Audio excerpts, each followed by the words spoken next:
It was the autumn of 1888. A thick, suffocating fog was creeping through London's East End, clinging to the cobblestones and swallowing the dim glow of the gas lamps.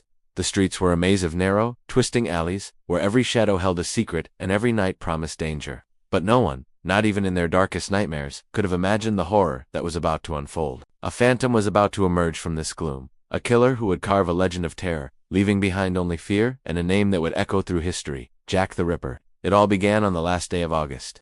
The body of Mary Ann Nichols was found, the first chilling note in a symphony of death. Soon after, Annie Chapman was discovered. Then Elizabeth Stride and Catherine Edos in a single horrifying night. And finally, Mary Jane Kelly. 5 women, all struggling to survive in the poverty-stricken Whitechapel district, all murdered with a level of brutality that sent a shockwave of terror through the heart of the British Empire. The newspapers, with their sensational headlines, christened the phantom killer Jack the Ripper, almost overnight.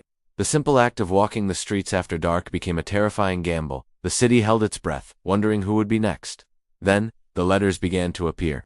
Scrawled in crimson ink on cheap paper, they were addressed to the police and the press. One of them, infamously known as the From Hell letter, was even sent with a piece of a human kidney. These messages were a taunt, a boast, a direct challenge from the killer himself, mocking the authorities' desperate attempts to catch him. Were they genuine, or were they cruel hoaxes designed to deepen the public's paranoia? It didn't matter. The effect was the same. The letters cemented the killer's legendary status and fueled the flames of fear, turning the mystery into a citywide obsession. The name Jack the Ripper was no longer just a newspaper headline. It was a whisper on every lip, a boogeyman come to life. In response, Scotland Yard launched one of the most extensive and frantic manhunts in British history. Detectives swarmed the alleyways of Whitechapel, interviewing thousands of people and investigating hundreds of suspects. The list of potential culprits was a cross-section of Victorian society.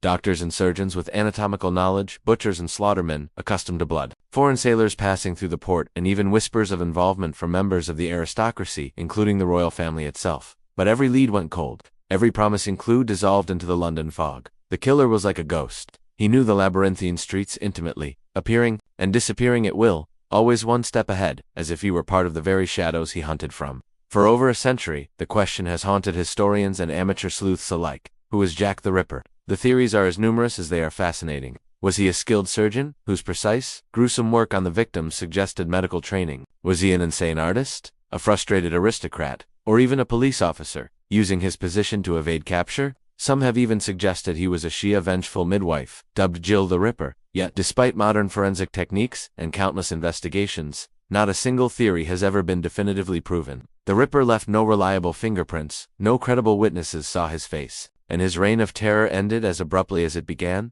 leaving behind only silence, mystery, and an enduring legacy of fear.